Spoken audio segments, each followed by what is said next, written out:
को उन हिरनी से आसक्ति हो गया। अब आसक्ति हो गया, फिर क्या हुआ, जब भरत महाराज और बूढ़े होने लगे, एक दिन हिरनी घूमते घूमते जंगल में बहुत दूर चली गई। अब भरत महाराज उठते बैठते हमेशा हिरनी को याद करते थे, हिरनी को ढूंढ रहे हैं। भरत महाराज फिर हिरनी को ढूंढने लगे, ढूंढते ढूंढते पूरे जंगल में हिरनी को ढूंढ रहे हैं। हिरनी हिरनी बोले जा रहे हैं, उसका नाम रखे हुए थे कुछ भी, जैसे लोग डॉगी पालता है तो उसका नाम रखता है किट्टू पिट्टू कुछ भी। अब हिरनी को ढूंढते ढूंढते भरत महाराज एक पत्थर से टकरा गए।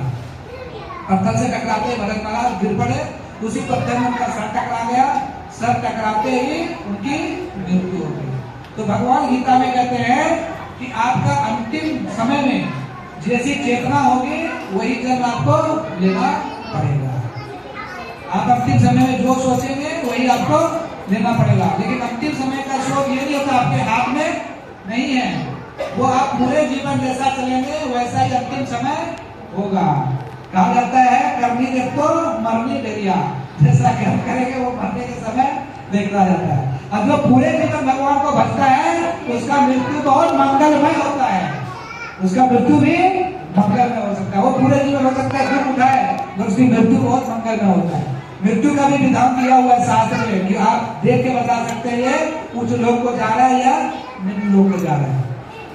तो भरत महाराज की चेतना अभी हिरनी में है, उसका भी दो तीन उदाहरण। अगर आप तमोगुण में है तो आपको तमोगुण का शरीर मिलेगा, रजोगुण में है तो रजोगुण का शरीर मिलेगा, सतोगुण में है तो सतोगुण का शरीर मिलेगा। जैसे देवी देवता बनते हैं सतोगुण में, तमोगुण में पेड़ पौधे बनते हैं, रजोगुण में जो है जानवर बनते हैं, रजोगुण में मनुष्य भी बनते हैं।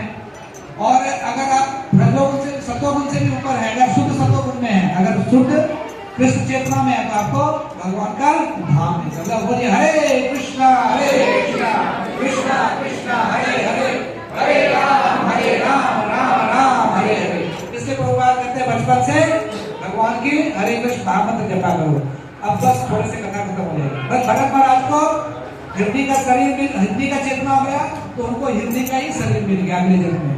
अब हिरनी का शरीर मिलने के बाद क्योंकि उन्होंने भक्ति की थी भगवान की, इसलिए उनको अगले जन्म में भी पूरा याद था भगवान की भक्ति। इसी को कहते हैं देवी चेतना। आपके अंदर वो भाव आएगा जिससे आप भगवान को भक्ति करोगे। अब भरत महाराज क्या सोचे कि मैं हिरनी हूँ, मगर उनको याद तो सब कुछ था। इस बात को क्या किया, जंगल में नहीं गए, किसी मंदिर के बाहर बैठे रहे। अब यहाँ पे आचार्य लोग बताते हैं भरत महाराज ऐसे गिर चुके भक्ति में। हमें ये सीखना बहुत जरूरी है। तो प्रभु जी कहीं बताए होंगे तो भरत महाराज इतने उच्च जगत पे भक्ति पे पहुंच गए थे, फिर वहां से गिर कैसे गए, धाम के स्तर से फिर सीधे श्रद्धा के स्तर पे आ गए। ये हुआ कैसे, क्योंकि उनका जो हम लोग पढ़ते ना साधु संगत उनका छूट गया था। इसलिए भक्तों के संग में रहना बहुत जरूरी है। भक्तों के संग में रहेंगे, आपसे 10 अपराध होता रहेगा, वो अपराध आपका बच जाएगा, क्षमा हो जाएगा, आप आगे बढ़ जाएंगे। भक्त आपको ताकत देता है, आगे बढ़ जाएंगे। अगर अकेले आप कलयुग में तो और बनाए, कलयुग में तो अकेले भक्ति करना ही नहीं चाहिए, फिर मन पाप कराता है। इसलिए भक्तों के संग में रहना है। कभी भी संडे प्रोग्राम हो रहा है, जगन्नाथ जी का रथ यात्रा निकलेगा, अभी जैसे वो नरसिंह चतुर्दशी हुआ तो उत्सव में जरूर आना चाहिए, संडे प्रोग्राम में जरूर आना चाहिए। माया आपको रोकेगी। आप सब अच्छे बोलकर सब यहाँ पे आते हैं, मैं देखता हूँ, मगर बहुत जगह हम लोग प्रचार किए हैं, एक हफ्ता आता है भक्त, फिर 10 हफ्ते नहीं आते हैं। एक प्रोग्राम में आता है, फिर 10 प्रोग्राम में नहीं आते। उनको लगता है कि मैं उनके घर जाके उपकार करूंगा मंदिर का, उनको लगता है कि मैं सेंटर पे जाके सेंटर का उपकार करूंगा। बट आप आके देखिए, अगर आप 1 महीने रेगुलर आ जाते हैं संडे प्रोग्राम में या उत्सव में, तो बिना किसी प्रयास के आपका पूरा जो है एनर्जी बदल जाएगा, आपको अलग ही आनंद आने लगेगा, ये गारंटी है। ये गुरु महाराज गोपाल गोस्वामी महाराज जी कहते हैं ये संडे नहीं संडे, अब संडे को मंदिर जरूर आइए, उनका ये कहना है। संडे को सब जरूर कीजिए, संडे नहीं इसको संडे कहते हैं।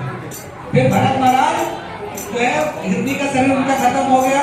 अब उसके बाद वो फिर से एक मनुष्य शरीर में आए। इस बार उनका जन्म एक ब्राह्मण के घर में हुआ है। जब आप अच्छी भक्ति करते हैं तो आपको गीता में दिया हुआ है एक उच्च कुल में जन्म होता है, जहाँ पे आपको भक्ति करने का पूरा सुविधा मिलेगा। या तो आप बहुत अमीर के घर जन्म लेंगे जिनसे आपको सभी सुविधाओं का भक्ति करें, या किसी ब्राह्मण कुल में उच्च कुल में जन्म लेंगे।